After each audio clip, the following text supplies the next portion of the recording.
Hello, സുഖമാണോ? മഞ്ജുഷയാണ്. എല്ലാവരും സന്തോഷമായിട്ടിരിക്കുക. അപ്പോൾ നമുക്ക് ഇന്നത്തെ 50 ഡേയ്സ് ചലഞ്ചിൽ ക്ലാസ് സ്റ്റാർട്ട് ചെയ്യാം. നമ്മൾ ഇതിന് മുന്നേ പഠിച്ചിരിക്കുന്ന എല്ലാ കാര്യങ്ങളും മ്യൂറൽ പെയിൻറ്റിങ് വരയ്ക്കുമ്പം ഇമ്പോർട്ടൻ്റ് ആയിട്ടുള്ള കാര്യങ്ങളാണ്, ബേസ് ആയിട്ടുള്ള കാര്യങ്ങളാണ് ഞാൻ ഈ 50 ഡേയ്സ് ചലഞ്ചിൽ പഠിപ്പിക്കുന്നത്. അത് ഒരുപാട് പേർക്ക് ഉപകാരപ്രദമാണെന്ന് മനസ്സിലായി. നമ്മളുടെ ഗണപതിയുടെയും കൃഷ്ണൻ്റെയൊക്കെ ക്ലാസ് സ്റ്റാർട്ട് ചെയ്തു. ഒരുപാട് പേര് ജോയിൻ ചെയ്തിട്ടുണ്ട്. സന്തോഷം. അതിന് ഞാൻ ഈ ഒരു പ്ലാറ്റ്ഫോമിലൂടെ നന്ദി പറയുകയാണ്. ഒരുപാട് പേര് ചേർന്നിട്ടുണ്ട് കേട്ടോ. ഒരുപാട് സന്തോഷമുണ്ട്. അപ്പം അതിൽ എനിക്ക് കുറച്ചും കൂടി ഈസി ആയത് 50 ഡേയ്സ് ചലഞ്ച് ഇവരെല്ലാം ചെയ്തിരിക്കുന്നവരാണ്. മിക്കവരും 50 ഡേയ്സ് ചലഞ്ച് ചെയ്തിട്ടുണ്ട്. അപ്പോൾ അത് ചെയ്തതുകൊണ്ട് ഞാൻ ആ മണിമാലയും മഷിപ്പൂക്കളൊക്കെ ഒന്നും കൂടെ പഠിപ്പിക്കുമ്പോൾ അവർക്ക് ഈസി ആയിരുന്നു കേട്ടോ. അപ്പം ക്ലാസ്സിൽ ചേർന്നില്ലെങ്കിൽ കൂടിയും നിങ്ങൾ എന്ത് ചെയ്യണം, ആ ഒരു ഡേ 1 തൊട്ടുള്ള കാര്യങ്ങൾ പ്രാക്ടീസ് ചെയ്യുക. ഏറ്റവും ബേസ് ആയിട്ടുള്ള കാര്യങ്ങളാണ് ഞാൻ ഈ 50 ഡേയ്സ് ചലഞ്ചിൽ ഉൾപ്പെടുത്തിയിരിക്കുന്നത്. അതും നല്ലതുപോലെ ഒന്ന് വരച്ച് പ്രാക്ടീസൊക്കെ ചെയ്ത് കഴിയുമ്പോൾ പിന്നെ മെഷർമെൻറ്റിലേക്ക് പോകുമ്പോൾ ഈസിയാണ്. മെഷർമെൻറ്റ് ഒന്ന് മനസ്സിലാക്കി കഴിഞ്ഞാൽ പിന്നെ നമ്മൾ ഈ പഠിച്ചിരിക്കുന്ന കാര്യങ്ങളെല്ലാം അതിനകത്ത് ചേർത്ത് വെക്കുകയാണ് ചെയ്യുന്നത്. ചേർത്ത് വെക്കുമ്പോഴാണ് ഒരു കംപ്ലീറ്റ് ആയിട്ടുള്ള മ്യൂറൽ പെയിൻറ്റിങ് വരുന്നത്. മണിമാല ഡിസൈനുകൾ നമ്മൾ ഇതിന് മുന്നത്തെ കുറേ വീഡിയോസിലൊക്കെ പറഞ്ഞിട്ടുണ്ട്. മണിമാല ഡിസൈൻ നമ്മൾ 4 സന്ദർഭങ്ങളിൽ യൂസ് ചെയ്യും. ഓർണമെൻറ്റ്സ് വരയ്ക്കാനായിട്ട് മണിമാല യൂസ് ചെയ്യും. പിന്നെ ഒരു 2-3 ക്യാരക്ടർ അല്ലെങ്കിൽ ഒരു ഭഗവാനെ മാത്രം വരയ്ക്കുമ്പോൾ അതിനെ ഒന്ന് സെപ്പറേറ്റ് ചെയ്യാനായിട്ട് നമ്മൾ മണിമാല ഡിസൈൻ വരയ്ക്കും. പിന്നെ ബോർഡർ ഡിസൈനായിട്ട് മണിമാല ഡിസൈൻ വരയ്ക്കും. ഇതൊക്കെയാണ് മണിമാല ഡിസൈൻ കൊണ്ടിട്ടുള്ള ഒരു ഇത്. പക്ഷേ അത് നമ്മൾ അറിഞ്ഞിരിക്കണം വ്യക്തമായിട്ട് എങ്ങനെയാണ് ചെയ്യേണ്ടത്. ഇടരേഖകളോട് കൂടി വരയ്ക്കുമ്പോൾ മണിമാല ഡിസൈൻ എങ്ങനെയാണ് വേണ്ടതെന്ന് നമ്മൾ അറിഞ്ഞിരിക്കണം. അപ്പോൾ എന്ത് ചെയ്യണം, മണിമാല ഡിസൈൻ നന്നായിട്ട് വരച്ച് പ്രാക്ടീസ് ചെയ്യുക. മ്യൂറൽ പെയിൻറ്റിങ് ഒന്ന് സൂക്ഷിച്ച് നോക്കിയിട്ടുണ്ടെങ്കിൽ, ഏത് പെയിൻറ്റിങ് നോക്കിയിട്ടുണ്ടെങ്കിലും അതിൽ കൂടുതലും മണിമാല ഡിസൈൻസ് ആയിരിക്കും. അപ്പോൾ അത് നല്ല വൃത്തിക്ക് വരയ്ക്കുവാനായിട്ട് നിങ്ങൾ പഠിച്ചിരിക്കണം കേട്ടോ. അപ്പം ഡേ 1 തൊട്ട് ആദ്യമായിട്ട് കാണുന്നവരാണെങ്കിൽ ഡേ 1 തൊട്ട് പ്രാക്ടീസ് ചെയ്യുക. ഇതുവരെ പഠിച്ച കാര്യങ്ങൾ പോലെ തന്നെ ഇമ്പോർട്ടൻ്റ് ആണ് ഇന്ന് ഞാൻ പറയാൻ പോകുന്ന കാര്യം. നമ്മൾ ഇന്ന് അങ്കുല സ്കെയിൽ ഉണ്ടാക്കുവാനായിട്ടാണ് പഠിക്കുന്നത്. അപ്പോൾ അങ്കുല സ്കെയിൽ ഉണ്ടാക്കാൻ പഠിക്കുക എന്ന് പറഞ്ഞാൽ മ്യൂറലിൽ നമ്മൾ മെഷർമെൻറ്റ്സ് എടുക്കുന്നത് സാധാരണ സ്കെയിലിൻ്റെ ഒരു കണക്ക് വെച്ചിട്ടല്ല, അങ്കുല കണക്ക് പ്രകാരമാണ് നമ്മൾ മ്യൂറലിൽ പിക്ചേഴ്സ് വരയ്ക്കുന്നത്. അപ്പം അങ്കുല സ്കെയിൽ ഇവിടെ ഇപ്പോൾ ഉണ്ട്. ഇതാണ് അങ്കുല സ്കെയിൽ. നമുക്ക് റെഡിമെയ്ഡ് വാങ്ങാനായിട്ട് കിട്ടും. ഇതിൽ ഇഞ്ചസും വരുന്നുണ്ട്, സെൻറ്റിമീറ്ററിലും വരുന്നതുണ്ട്. അപ്പം ഇത് ഞാനിത് ഉപയോഗിക്കാറില്ല കേട്ടോ. ഞാൻ അങ്കുല സ്കെയിൽ ഉണ്ടാക്കി ആണ് എടുക്കുന്നത്. ഞാൻ കണ്ടുപിടിച്ചതൊന്നുമല്ല, എന്നെ പഠിപ്പിച്ച ഒരു സാറ് ചെയ്യുന്ന മെത്തേഡ്. ഒരുപാട് പേര് ആ രീതിയിൽ തന്നെയാണ് ചെയ്യുന്നത്. നമ്മൾക്ക് ആവശ്യമുള്ള സൈസിൽ അങ്കുല സ്കെയിൽ ഉണ്ടാക്കിയെടുക്കാം.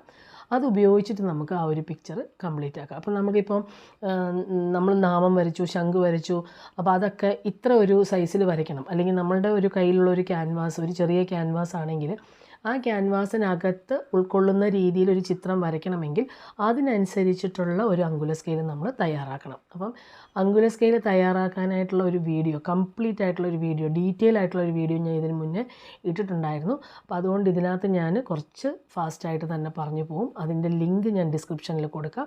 അപ്പോൾ എന്ത് ചെയ്യണം, അതൊന്ന് വിശദമായിട്ട് കാണുക. അതിനകത്ത് ഞാൻ എല്ലാ എല്ലാ അളവുകളിലും അങ്കുല സ്കെയിൽ ഉണ്ടാക്കുന്നത് പഠിപ്പിച്ചിട്ടുണ്ട്. അപ്പോൾ അത് കാണുക. അത്രയും ഒരു വീഡിയോ ഉള്ളത് കൊണ്ട് വീണ്ടും ഞാൻ ഒരുപാട് വിശദമായിട്ട് പറയുന്നത് കൊണ്ടൊരു കാര്യമില്ല. അപ്പോൾ ആ വീഡിയോ എല്ലാവരും കാണണം. അതിൻ്റെ ലിങ്ക് ഞാൻ കൊടുത്തിരിക്കും. അപ്പോൾ എല്ലാവരും എന്ത് ചെയ്യണം, അത് കണ്ടിട്ട് അതിനകത്ത് പറഞ്ഞിരിക്കുന്ന പ്രകാരം അങ്കുല സ്കെയിൽ ഉണ്ടാക്കാം. അപ്പം നമുക്കിപ്പോൾ ഞാനിപ്പോൾ എന്താ ചെയ്യാന്ന് വെച്ചാൽ അതിനകത്ത് ഞാൻ സെൻറ്റിമീറ്റർ കണക്കിലും ഇഞ്ച് കണക്കിലും അങ്കുല സ്കെയിലുകൾ ഉണ്ടാക്കി വെച്ചിട്ടുണ്ട്. 3 സെൻറ്റിമീറ്റർ തൊട്ട് 12 സെൻറ്റിമീറ്റർ വരെയും അതേപോലെ 3 ഇഞ്ചസ് തൊട്ട് 12 ഇഞ്ചസ് വരെയുള്ള അങ്കുല സ്കെയിലുകൾ ഉണ്ടാക്കി വെച്ചിട്ടുണ്ട്. പൊതുവേ സെൻറ്റിമീറ്ററിലെ കണക്കുകളാണ് എടുക്കുക. കാരണം അതിനനുസരിച്ചിട്ടുള്ള ക്യാൻവാസാണ് എടുക്കാറ്. ഒരുപാട് വലുത് ഇഞ്ചസ് വരുമ്പോൾ ഒരുപാട് വലുതായി പോകും. അത്രയും വലുത് വേണ്ട. കാരണം നമുക്കൊരു 5 ഇഞ്ചസ് വരെയൊക്കെ ഓക്കെ. അതിലും വലുത് നമ്മൾ വരയ്ക്കാറില്ല. പൊതുവേ നമ്മൾ സെയിലാക്കാൻ നേരത്ത് ചെറിയ അളവുകളാണ് നോക്കാറ്. അപ്പം അങ്കുല സ്കെയിൽ ഉണ്ടാക്കുകയാണെങ്കിൽ നമുക്ക് ഏറ്റവും ചെറിയ സൈസിൽ പോലും വരയ്ക്കുവാനായിട്ട് പറ്റും, ഈസി ആയിട്ട് വരയ്ക്കാനായിട്ട് പറ്റും. അപ്പം ഞാൻ പെട്ടെന്നൊന്ന് കാണിച്ചു തരാം. ഈ ഒരു സൈസിൽ ഇതിപ്പം ഞാൻ എടുത്തിരിക്കുന്നത് 12 സെൻറ്റിമീറ്റർ ആണ് എടുത്തിരിക്കുന്നത്. 12 സെൻറ്റിമീറ്റർ സ്കെയിൽ വെച്ചിട്ട് 12 സെൻറ്റിമീറ്റർ എടുത്തു, എന്നിട്ട് കട്ട് ചെയ്തെടുത്തു കേട്ടോ. എന്നിട്ട് ഈ 12 സെൻറ്റിമീറ്റർ, ഇനി 12 അല്ല 8 ആണ്, ഏതാണെങ്കിലും കുഴപ്പമില്ല. ഇത് 8 സെൻറ്റിമീറ്റർ ഉള്ളതാണ്. 8 സെൻറ്റിമീറ്റർ ആണ് ലെങ്ത്ത് വന്നിരിക്കുന്നത്. ഇതിന് നമുക്ക് ഇത്രയും സൈസിൽ വരുന്ന രീതിയിലാണ് ഒരു ഫേസ് വരയ്ക്കേണ്ടത്. ഫേസ് ഈ സൈസിലാണ് വരയ്ക്കേണ്ടതെങ്കിൽ നമുക്ക് എന്ത് ചെയ്യാം, ഫേസിന് അനുസരിച്ചിട്ടാണ് നമ്മൾ ബാക്കിയുള്ള അളവുകളെല്ലാം പോകുന്നത്. ചെസ്റ്റിൻ്റെ അളവ്, ഷോൾഡറിൻ്റെ അളവ് എല്ലാം ആ ഫേസിന് അനുസരിച്ചിട്ടുള്ള മെഷർമെൻറ്റിലാണ് പോകുന്നത്. അപ്പോൾ ആ ഫേസ് വരയ്ക്കുന്നതിന് മുന്നേ ഇതിനെ നമ്മൾ കുറച്ച് ഒന്ന് ഡിവൈഡ് ചെയ്ത് ഇതിനെ ഇതിപ്പം 1 താലമായിട്ട് കൺസിഡർ ചെയ്യുക. ഇതിപ്പം എൻ്റെ കൈ എന്ന് പറയുന്നത് ഇതാണ് ഒരു താലം. ഈ ഒരു താലത്തിനെ നമ്മൾ അങ്കുലയാക്കി മാറ്റുന്നത് എങ്ങനെയാണെന്ന് വെച്ചാൽ ഇതിനെ ഈക്വലായിട്ട് 12 ആയിട്ട് ഡിവൈഡ് ചെയ്യും. 12 ആയിട്ട് ഡിവൈഡ് ചെയ്യുമ്പോൾ അതിൽ ഒരു ഭാഗമാണ് ഒരു അങ്കുല. ഓക്കെ, അപ്പം നമ്മൾ എത്രയാണോ എടുക്കുന്നത്, ഇതൊരു താലമാണെങ്കിൽ ഇതിനെ 12 ആയിട്ട് ഡിവൈഡ് ചെയ്യുമ്പോൾ അതിൽ കിട്ടുന്ന ഒരു ഭാഗമാണ് 1 അങ്കുല. അതുപോലെ തന്നെ ഇതൊരു 1 താലമായിട്ട് കൺസിഡർ ചെയ്യാം. ഇത് 1 താലമാണ്. ഇത് 1 താലമാണെങ്കിൽ ഈ 1 താലത്തിനെ നമ്മൾ 12 ഈക്വൽ ഭാഗമായിട്ട് ഡിവൈഡ് ചെയ്യണം. 12 ഈക്വൽ ഭാഗമായിട്ട് ഡിവൈഡ് ചെയ്യുക എന്ന് പറയുമ്പോൾ ഇങ്ങനെ തന്നെ എടുക്കുക. എന്നിട്ട് എന്ത് ചെയ്യണം, കറക്റ്റ് സെൻറ്ററിലങ്ങ് മടക്കുക. കറക്റ്റ് സെൻറ്ററിൽ മടക്കിയിട്ട് അതിന് ഒരു പോയിൻ്റ് ഇട്ട് കൊടുക്കുക. മറ്റേ വീഡിയോയിൽ വിശദമായിട്ട് പറയുന്നത് ഒരു പോയിൻ്റ് ഇട്ട് കൊടുത്തു. അതിനുശേഷം എന്ത് ചെയ്യണം, ഇതിനെ ആ പോയിൻ്റ് വന്നിരിക്കുന്ന വശത്തേക്ക് വീണ്ടും മടക്കി കൊടുക്കുക. വീണ്ടും മടക്കുക. എന്നിട്ട് വീണ്ടും ഒരു പോയിൻ്റ് ഇട്ട് കൊടുക്കുക. അതിനുശേഷം വീണ്ടും ഇവിടെ മടക്കുക. അപ്പം നമുക്ക് ഈ പേപ്പറിനെ നമുക്ക് ആദ്യമേ തന്നെ 4 ഈക്വൽ ഭാഗമായിട്ട് ഡിവൈഡ് ചെയ്യണം. ആദ്യം ഇതിനെ 4 ഈക്വൽ ഭാഗമായിട്ട് ഡിവൈഡ് ചെയ്യണം. കാണാമല്ലോ അല്ലേ? ഇങ്ങനെ, അതായത് ഈ എടുത്തിരിക്കുന്ന ഏത് പേപ്പറാണോ എടുത്തിരിക്കുന്നത് അതിന് 4 ഈക്വൽ ഭാഗമായിട്ട് ഡിവൈഡ് ചെയ്യാം. എന്നിട്ട് എന്ത് ചെയ്യണം, ഈ ഓരോ ഭാഗത്തിനെയും വീണ്ടും 3 ഈക്വൽ ഭാഗമായിട്ട് ഡിവൈഡ് ചെയ്യാം. ഇതിനെ നമ്മളിപ്പോൾ 4 ഈക്വൽ ഭാഗമായിട്ട് മാറ്റി. ഇനി ഓരോ ഭാഗത്തിനെയും 3 ഈക്വൽ ഭാഗമായിട്ട് ഡിവൈഡ് ചെയ്യാം. അതായത് ഇവിടെ നിന്ന് ഇവിടം വരെ വരുമ്പോൾ ഇങ്ങനെ വന്ന് 3ആയിട്ട് ഡിവൈഡ് ചെയ്യുക. അത് സ്കെയിലൊന്നും യൂസ് ചെയ്യേണ്ട, നമുക്ക് ഏകദേശം ഒന്നിങ്ങനെ മാർക്ക് ചെയ്ത് കൊടുക്കാം. ഇനി അതിനും ബുദ്ധിമുട്ടാണെങ്കിൽ എന്ത് ചെയ്യണം, ഇതിപ്പോൾ ഒരു ഭാഗമാണല്ലോ, ഈ ഒരു ഭാഗത്തിന് നമുക്ക് എന്ത് ചെയ്യണം, പതുക്കെ ഒന്ന് ഇങ്ങനെ ഉരുട്ടിയിട്ട് ഇങ്ങനെ ഇതിനെ 3 നമുക്കിത് മടക്കി തന്നെ നമുക്ക് മെഷർമെൻറ്റ് എടുക്കാം. ഇങ്ങനെ എടുക്കുക, റോൾ ചെയ്തിട്ട് ഒന്ന് പതുക്കെ ഒന്ന് പ്രസ് ചെയ്ത് കൊടുക്കുക. അപ്പോൾ കറക്റ്റായിട്ട് കിട്ടുമേ. ഇതേപോലെ ഇങ്ങനെ ഒന്ന് റോൾ ചെയ്തിട്ട് ഇതുണ്ടോ, ഇങ്ങനെ റോൾ ചെയ്തു. അപ്പോൾ ഇതിനതാ കറക്റ്റ് 3ആയിട്ട് കിട്ടി. മാർക്ക് ചെയ്തുമ്പോൾ കാണാം കേട്ടോ.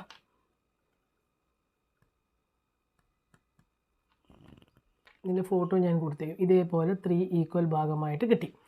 അങ്ങനെ ഓരോ പോർഷനെയും നമ്മൾ ആദ്യമേ ഒരു പേപ്പർ ഏതളവാണ് എടുക്കുന്നത് അതിന് 4 ഈക്വൽ ഭാഗമാക്കി ഡിവൈഡ് ചെയ്യുക. എന്നിട്ട് വീണ്ടും ആ ഓരോ ഭാഗത്തിനെയും 3 ഈക്വൽ ഭാഗമായിട്ട് ഡിവൈഡ് ചെയ്യുക. അപ്പം നമുക്ക് 12 ആയിട്ട് കിട്ടും. അപ്പോൾ ഇങ്ങനെയാണ് അങ്കുല സ്കെയിൽ ഉണ്ടാക്കുന്നത്. അപ്പം ഇനിയിപ്പോൾ നമുക്ക് ഫ്രീ ആയിട്ട്, അതായത് മെഷർമെൻറ്റ് സ്കെയിൽ വെച്ചൊന്നും അളക്കാതെ ഞാനിപ്പം ഒരു പേപ്പറിൻ്റെ പീസ് എടുക്കുകയാണ്. എനിക്കൊരു ചെറിയ പിക്ചർ വരച്ചാൽ മതി. ഇത്രയുള്ളൊരു പിക്ചർ വരച്ചാൽ മതി. ഓക്കെ, അപ്പോൾ ഇത്രയുള്ളൊരു പിക്ചർ വരച്ചാൽ എന്ത് ചെയ്യണം, വേഗം തന്നെ ഒരു അങ്കുല സ്കെയിലാക്കുക അതിനെ. ഓക്കെ, സ്ക്വയർ ആക്കുക. അതായത് ഫോൾഡ് ചെയ്യുക. ഫോൾഡ് ചെയ്തിട്ട് എന്ത് ചെയ്യണം, 2 വശവും അപ്പുറവും ഇപ്പുറേക്കും മടക്കി വെക്കുക. ഇവിടെ നിന്ന് ഇങ്ങനെ മടക്കുക. ഞാനിത് പറഞ്ഞു തരുന്നുണ്ടെങ്കിലും മറ്റേ അതിനകത്ത് ഞാൻ വിശദമായിട്ട് ഞാൻ കാണിക്കുന്നുണ്ട്. അപ്പോൾ നിങ്ങൾക്ക് കറക്റ്റായിട്ട്, അതായത് ഈ പേപ്പറിനെ 4 ആയിട്ട് ഫോൾഡ് ചെയ്യുക. അപ്പോൾ 4 ആയിട്ട് ഫോൾഡ് ചെയ്തു. ഇങ്ങനെ 4 ആയിട്ട് ഫോൾഡ് ചെയ്തു. കാണാമല്ലോ, 1 2 3 4. ഇനി ഓരോ ഭാഗത്തിനെയും നമുക്ക് 3 ആയിട്ട് ഡിവൈഡ് ചെയ്യാം. 3 ആയിട്ട് ഡിവൈഡ് ചെയ്യുക. അപ്പോൾ ഇങ്ങനെ വരുമ്പോൾ നമുക്ക് 12 ഈക്വൽ ഭാഗമായിട്ട് കിട്ടി. ഓക്കെ, 12 ഈക്വൽ ഭാഗമായിട്ട് കിട്ടി. അപ്പം ഇതാണ് ഒരു താലത്തിന് മെഷർമെൻറ്റ്. അതായത് 1 താലം ഈസ് ഈക്വൽ ടു 12 അങ്കുല. 12 അങ്കുല എന്ന് തന്നെ എഴുതി വയ്ക്കുക റെക്കോർഡ് ബുക്കിൽ.